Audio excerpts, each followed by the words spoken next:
Prisoner Architect feels like it has been around forever, and it sort of has. The game was announced way back in 2011, and then in 2012 there was an extensive alpha and beta. This was actually one of the first games to actually charge you to get that early access, and it was a crowd-funded paid alpha pre-order, where updates were scheduled every 3 to 4 weeks. As a result of that, over 1 million copies of the game were sold, and it made 10.7 million in pre-order sales just for the alpha version. The game was a regular mainstay at trade shows. It's been a bit playable all over the world for a long time, and it finally released at the tail end of 2015 on PC, along with a new escape mode. So it was on Steam's early access program for a long time, it got to PC, and now it has finally made its way to consoles on PS4 and Xbox One in a final, finished release. So, was it worth the wait? Yeah, I believe so. I think, and obviously you can tell that the game has benefited from a lot of feedback and a lot of time and attention and detail. There's a lot of experience that's gone into this game, a lot of mistakes have been learned and they've been rectified as a result. And what you have here is a very solid management simulator that's really reminiscent of the classics from 1995, the Bullfrog classics like Dungeon Keeper and Theme Park and Theme Hospital. And those games, what made them work was the charm as well as the mechanics and the user interface. And I think Prisoner Architect has managed to capture all of those things really, really well. There's a dark, grisly humour to the game. The user interface actually works extremely well on a console, in addition to having the mouse and the keyboard functionality that you'd expect from PC.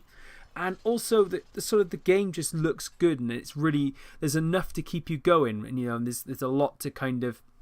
You can speed the game up where you need to, you can slow it down where you have to, but also you can look at the dynamics of things. I mean, with Prisoner Architect, you have to build up the holding cells, you hire staff, so you hire kitchen staff and canteen staff. You actually have to build a kitchen, the canteen.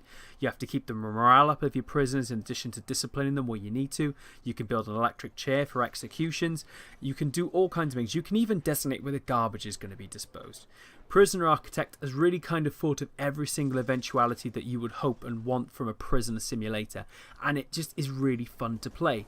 You've also got a World of Wardens mode where you can where your creations can be shared online and people can experience those for themselves and check them out, see how they fare, and they can also share those, rate them, and you can kind of just. There's a real community feel with the game, and that community has been built up for so long that the game is launching with just so much fanfare and attention that it doesn't even need reviews to an extent. And what's also exciting about the way Prisoner Architect handles things is the story mode. And the story mode is essentially like a series of tutorials that introduce you to the game's mechanics and teaches you how things work. But also with these as well, you're actually introduced to an underlying narrative arc, and you're seeing these characters introduced in the game, and it kind of it's a more motivating aspect than just your simple oh, you move the arrow there, or you have to build this building and this is what you do here.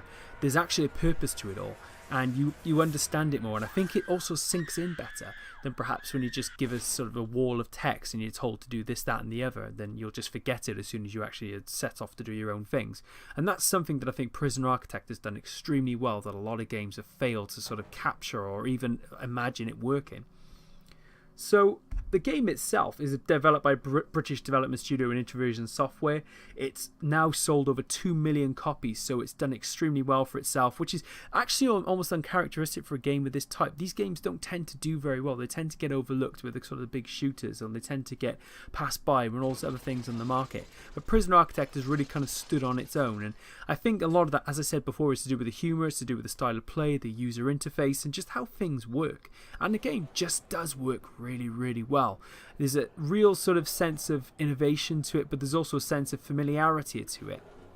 And I think that's the great thing about it. The game is said to be coming to mobile platforms at some stage, although the development studio have gone a bit quiet on that.